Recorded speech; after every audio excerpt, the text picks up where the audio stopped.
My son died because of one sentence.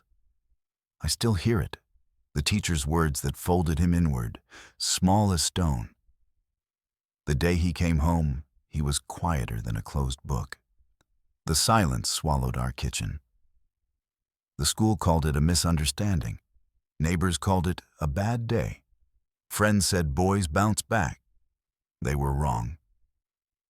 He left a note I read with hands that did not stop shaking. I'm a father who failed to protect him, and I refuse to let his death dissolve under polite excuses. What I did next was not a fistfight or a secret vendetta. It was a public unmasking, surgical and precise, built on truth, witnesses, and pressure where it hurts. Reputation. I gathered evidence, rallied other parents, and forced the story into the open. I will tell you how grief became a weapon of accountability. And the last thing will surely shock you. My son's name was Ethan. He loved the small things. Sunday pancakes with extra syrup, a crooked dinosaur drawing tape to the fridge, the way he hummed the same 2 bars of a song before falling asleep. He would build tiny forts from couch cushions and invite me in, solemn as if we were conspirators. He trusted me with his small hands and his huge questions. I remember once he fell asleep mid-sentence. Dad, if stars get lost, do they get scared? And I promised him I would keep them safe. I failed that promise. The day it happened, the morning smelled the same as any other. Cereal, backpacks, the clatter of shoes. I dropped him off and watched him jog down the school path, head bent in that familiar way. He texted me a picture of a lopsided sandwich at lunch, an inside joke, and I answered with a laughing emoji. I did not know the weight that day would carry. I did not see the moment in class. I learned it later, piece by piece, from a dozen little sources that became a broken map. The teacher, Miss Caldwell, called on Ethan in front of the room. He answered, tentative. Her voice cut him down like a ruler on the knuckles. That's not good enough, she said. The room shifted. Students laughed, a soft, nervous ripple. She used a nickname he hated. She said something about his family, an offhand comment that landed like a stone. The words were ordinary in a way that made them worse. Precise, public, final. Ethan's shoulders dropped. He tried to correct himself, and the correction was met with a scoff. He looked at his desk. He looked toward the window. He looked like a boy who had been made smaller. I hold the memory of that moment the way people hold a bruise, with a tenderness that aches. Later, a classmate texted me the exchange, screenshots with timestamps. A child's video caught a portion of it, laughter and the teacher's voice. The school labeled it a misunderstanding. A counselor suggested resilience. Kids bounce back, one official said, hoping to close the file. Those phrases became nails hammered into a lid. Ethan came home early. He walked in quiet, carrying his backpack like a shield. He kissed my cheek without looking me in the eye. Dinner happened. No one had much appetite. He excused himself to his room. I knocked after an hour. No answer. I left his door slightly ajar and watched the sliver of darkness. At one point, his phone buzzed against the nightstand. A message preview flashed. An ellipsis and then nothing. A call came and went, unanswered. I remember the small things with the clarity of grief.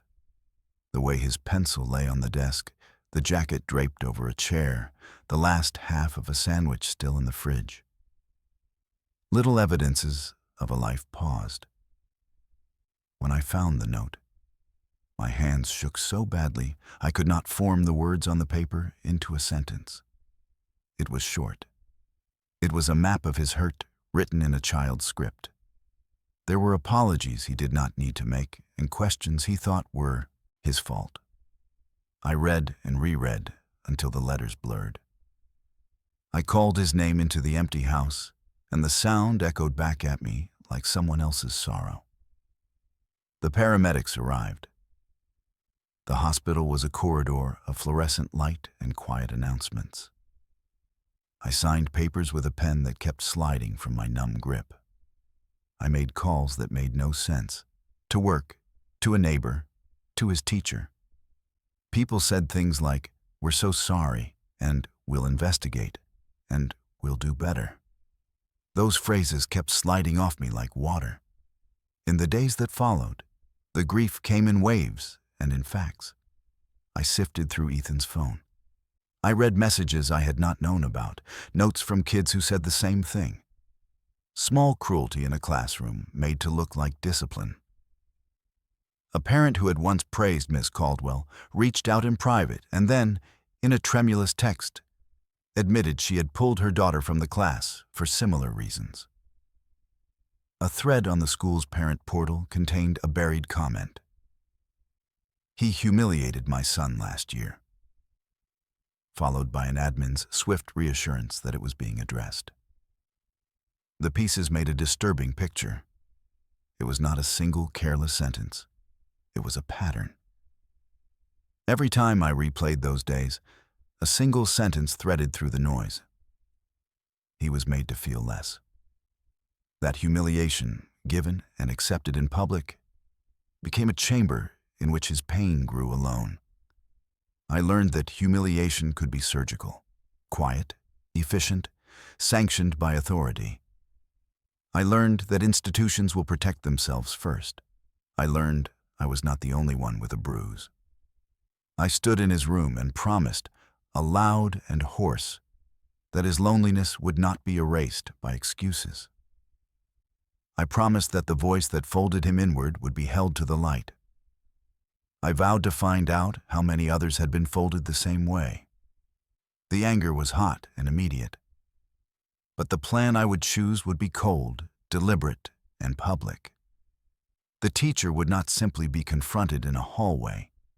She would be unmasked where it counted, where her words had weight. After the funeral, silence became my only company. The house smelled like flowers that were already dying, and the sympathy cards lined up like empty apologies. People came, cried, said their careful words, and left. The school sent a representative, polite, professional, hollow.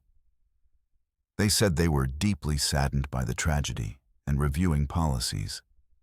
What they meant was, don't make noise, don't ask for names. When I mentioned Miss Caldwell, their faces hardened just enough to tell me she was protected. Grief is heavy, but injustice makes it burn. I realized, after days of drifting, that I had two choices: disappear into grief, or make sure the world never looked away from her voice again. I chose the second. I began with what I had: Ethan's phone, his laptop, and fragments of conversations he had once mentioned. It felt wrong to scroll through his messages, but it felt worse not to. I found old class emails, comments on grades, marked with sarcasm thinly disguised as feedback. "You almost got it right this time," one said. Another, "Maybe your father can help you with basic math." My name, written like a weapon. In the school's online portal, I found public notes. Parents could comment. Some were praise, others, buried deep, carried the same sting. "She humiliates my kid in front of others. My daughter comes home crying." None of them had gone further than a few angry threads. People complained, the school promised to look into it, and silence followed. It was a pattern dressed as procedure. Late one night, I sat scrolling through social media, searching for her name. Buried under pictures of school events and awards, I found a post from a former student. A simple line: "Some teachers leave scars you can't see." I messaged him. He replied hours later, "If you're talking about Ms. Caldwell, yeah, she did the same to us. But no one listens." That was my first spark of proof. Ethan was not an exception. He was the latest in a line of casualties hidden under discipline. A week later, I met another parent, Claire. Her son had been in Miss Caldwell's class 2 years earlier. We met at a small cafe, quiet enough to talk, but loud enough to disappear among strangers. She looked exhausted, like someone who had been waiting to be believed. Her story was almost identical.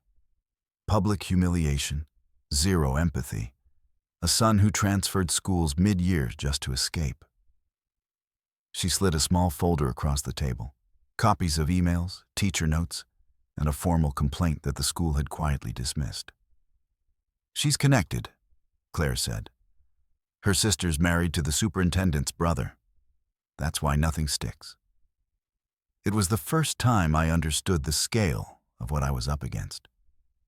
This wasn't just one teacher. It was a network of people invested in keeping her untouchable. I didn't want revenge anymore. I wanted exposure. Through Claire, I was introduced to Mark, a former school counselor who'd left 2 years earlier. He'd filed reports that disappeared.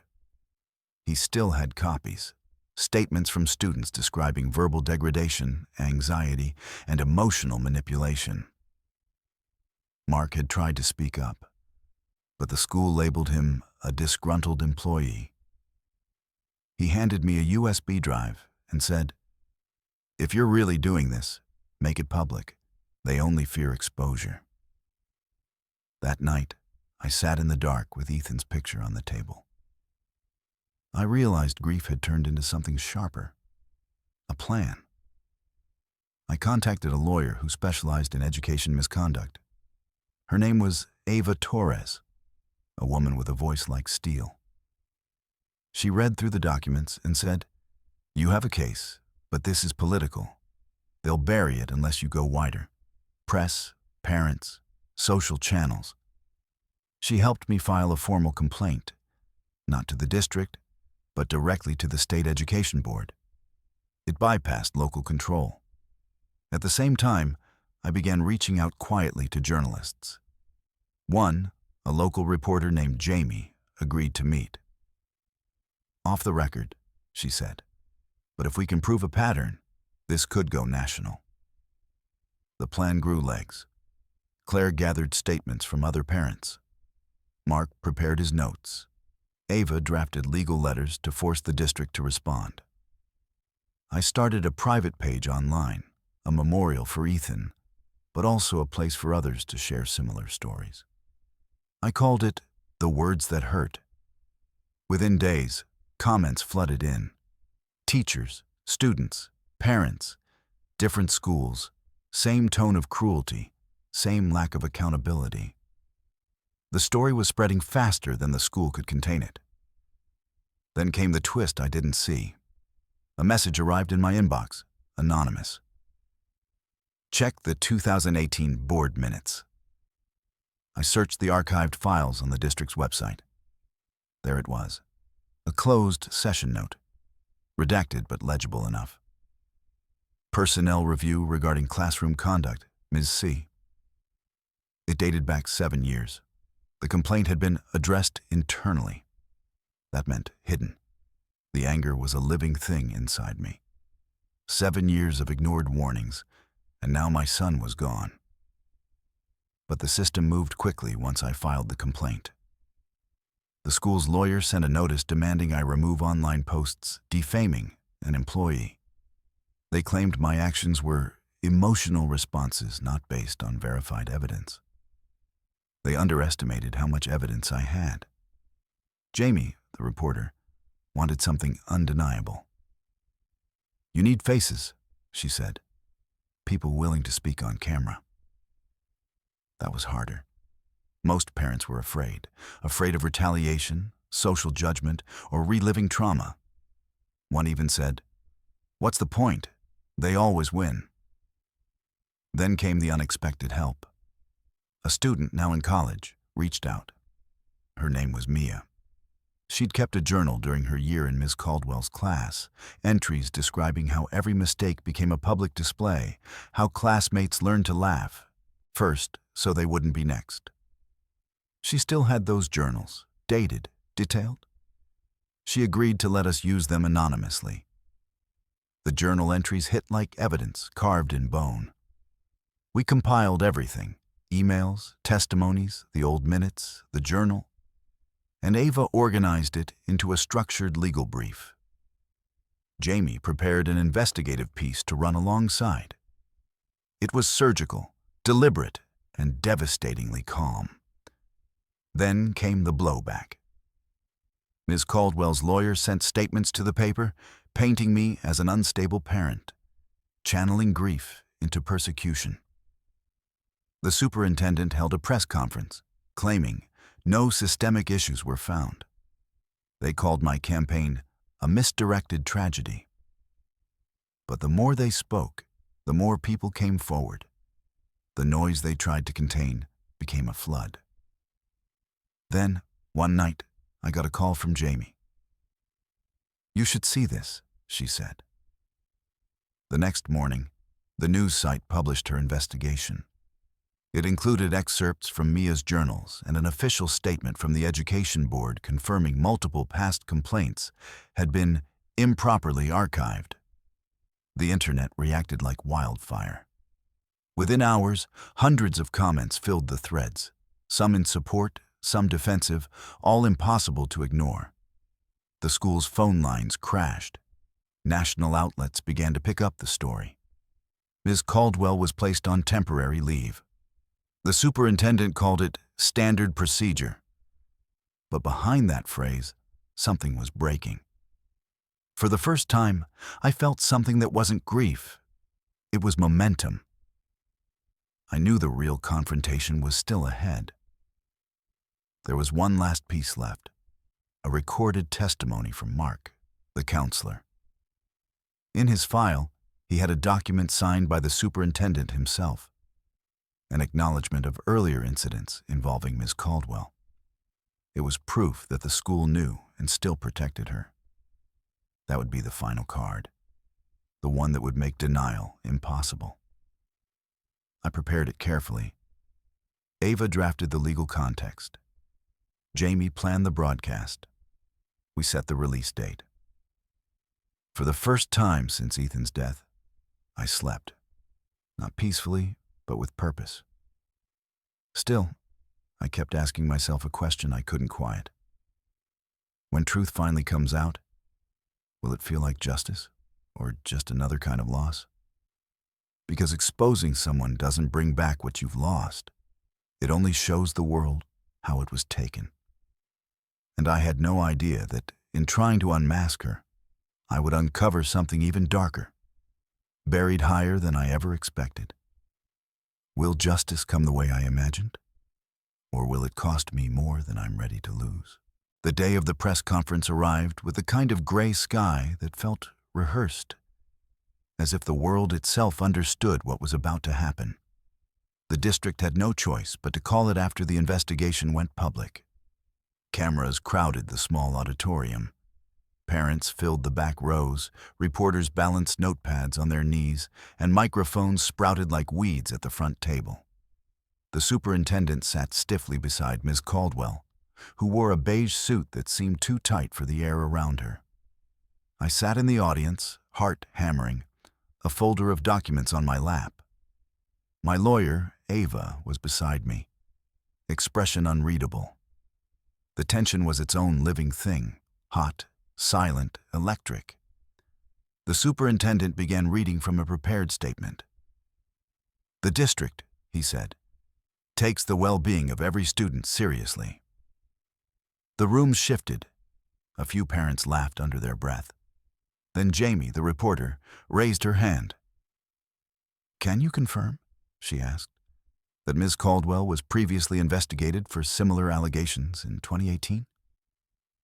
The question hit like a match to dry leaves. The superintendent hesitated. Caldwell blinked, lips tightening. Cameras clicked. "Those records," he began, "were confidential personnel matters. But before he could finish, a voice from the back interrupted. It was Claire. She stood holding a stack of papers. Then explain this. She walked forward, every step a drumbeat. She handed the papers to Jamie, copies of internal emails we'd uncovered but not yet released. Jamie scanned them, then looked up, eyes wide. These show the superintendent instructing staff to delete prior complaints, she said. Gasps rolled through the crowd like wind. The superintendent stammered, "That's taken out of context." But it was too late. The cameras were already zooming in on the letterhead. The moderator tried to regain control, but chaos had a rhythm of its own now. Caldwell reached for the microphone. "You don't understand," she said. Her voice cracked, thin and defensive. "I was trying to make them better, to teach discipline." A parent shouted, "You broke them!" Another yelled, "My daughter still can't sleep." The superintendent barked for order. I sat still, watching the woman who had humiliated my son unravel in front of the same kind of audience she once commanded. Her face was pale, but her eyes darted, searching for rescue or denial, or maybe both. When the floor opened for statements, Ava stood. "We have multiple confirmed incidents," she said calmly, "and evidence that district leadership suppressed complaints. We will be filing for negligence and emotional harm." Every word was measured, surgical.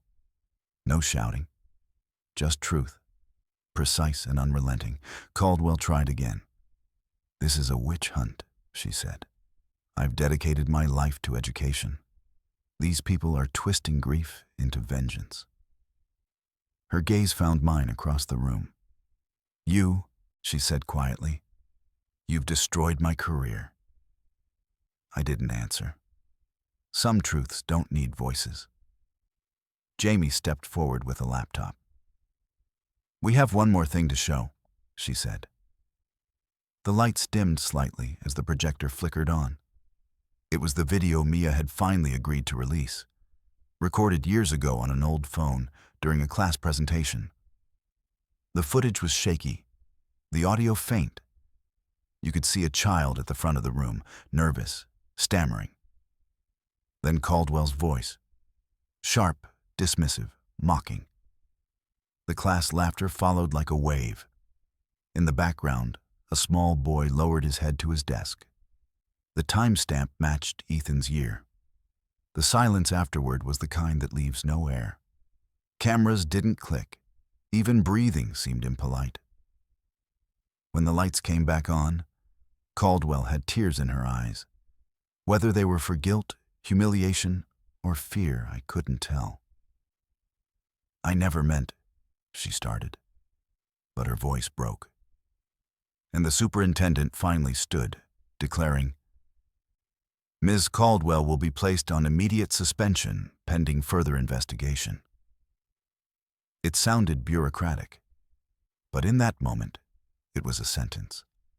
The weeks that followed were a blur of articles, interviews, and legal statements. The district board launched a full inquiry. The superintendent resigned for personal reasons. Caldwell's teaching license was suspended indefinitely. Parents demanded reforms. Claire and I were invited to speak at a community forum about emotional safety in schools. It felt surreal, standing at a podium where my son's name had become a banner for change. Justice, in its own fractured way, had arrived. But justice has side effects. Caldwell's family faced reporters outside their home. Her husband's voice shook as he asked for privacy. I saw their daughter, barely older than Ethan, watching from a window. That image stayed with me longer than I wanted. I told myself I was fighting for the right reasons. Still, something in me faltered. Then came the twist I could never have predicted. One evening, I received an email from an anonymous account. The subject line read, "Before you finish the story." Attached was a scanned document an old disciplinary file from another district, years before Caldwell came to ours. It described a complaint against her own teacher during her adolescence. The report was eerily familiar. Verbal humiliation, public shaming, emotional trauma. A girl ridiculed until she withdrew from school. The teacher's name was redacted, but one note stood out. Subject exhibits behavioral mimicry consistent with prior abuse. For a long moment, I just stared at the screen. The story I thought I knew shifted under my feet. She hadn't been born cruel. She had learned it. Repetition disguised as control. I closed my laptop. I didn't tell anyone about that file. Not yet. It didn't erase what she did. It didn't absolve her. But it made the edges of my anger blur into something heavier, more complicated. The lawsuit went forward. Settlements were discussed, apologies drafted, policy changes promised. Reporters called it a landmark case in educational accountability. My name appeared in headlines I didn't want to read. People said I was brave. They didn't see the nights I sat in Ethan's room, speaking into the dark as if he could still answer. They didn't hear the silence between every victory. When the settlement was finalized, the district released a public statement admitting systemic failure. They added a memorial scholarship in Ethan's name for students pursuing mental health advocacy. The words were meant to honor him, but they felt sterile. Printed condolences. I went to visit the school one last time. The building looked the same. Children ran through the halls with the same careless joy. In the main office, a plaque hung on the wall. For Ethan, to remind us that words matter. I stood there a long time, unsure whether to cry or breathe. Outside, I saw Claire talking to a group of parents. She waved, smiling faintly. "We did it," she said. I nodded. We did. But my voice didn't sound like victory. Because revenge, even dressed as justice, doesn't heal. It only balances the scales for a moment before tilting again. That night, I sat at my desk and opened Ethan's last note once more. The handwriting trembled, but one sentence stood out now in a way I hadn't noticed before. Maybe if people listened, others wouldn't hurt the way I do. He didn't ask for punishment. He asked for change. So I made one final decision. I sent the anonymous file, the one about Caldwell's own trauma, to Jamie, asking her to tell that part too. Not to defend her, but to show the whole truth, that cruelty grows when silence protects it. When the article ran, reactions were mixed. Some called it empathy, others called it betrayal. But I didn't care anymore. The story wasn't about vengeance. It was about the echo of pain, passed down until someone decides to break it. I stood in front of Ethan's picture that evening, the glow of the computer screen fading. "It's done," I said quietly. "She can't hurt anyone anymore." The house was silent again, but this time it didn't feel hollow. It felt like a pause, an exhale between storms.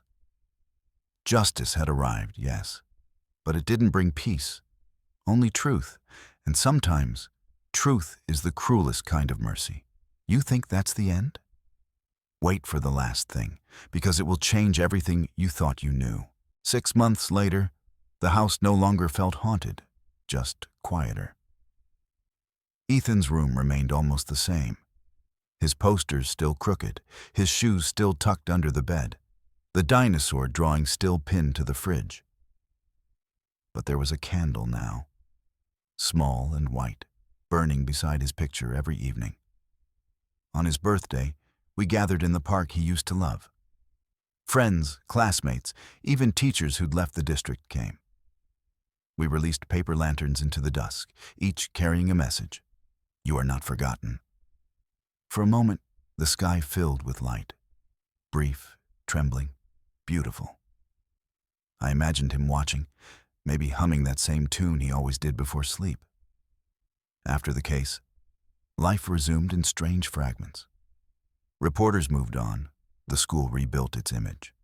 People started using Ethan's story as a warning in workshops, teacher trainings, conferences. I kept mostly silent. Some wounds heal best in quiet rooms. But every morning, when I passed his door, I felt the same pulse of purpose. His story had forced a system to listen. If you ask me now what I learned, I'd say this: silence is the softest weapon, the kind that kills slowly. Parents, listen when your child says, "It's nothing." It's never nothing. Teachers, remember that words last longer than you think. A single sentence can save or destroy. And schools, your duty isn't to protect reputations, it's to protect futures. Accountability isn't cruelty, it's compassion with teeth. We can't build resilience in children by breaking them first. We build it by showing them they are worth being heard. Sometimes people write to me through the foundation I started in Ethan's name, the words that heal. It funds therapy for kids who've been bullied or humiliated in school. Claire helps run it. So does Mark, the counselor who refused to stay silent. Every time a parent sends a thank you message, I think of Ethan's note. Maybe if people listened, others wouldn't hurt the way I do. He was right. Listening changes everything. And yet, there's one thing I never told anyone, not even Ava or Jamie. A few weeks after the final article ran, I received another letter. No return address, just a single line in careful handwriting. "I'm sorry. I wish someone had listened to me too." It was signed, C. Caldwell. I sat with that letter for a long time, not angry, not forgiving, just aware. The circle had closed. Pain had finally spoken its own name. Ethan's story didn't end with justice or revenge. It ended with a question echoing through every classroom, every home, every parent's heart. When was the last time you really listened? Because sometimes the smallest silence can take a life. And sometimes breaking that silence can save one. That's the truth I live with now. The truth that keeps his voice alive. And the final thing, the one I promised would leave you speechless? It's this: my son may be gone, but his words still teach. Every day in ways the teacher never could. And that is something no one will ever silence again.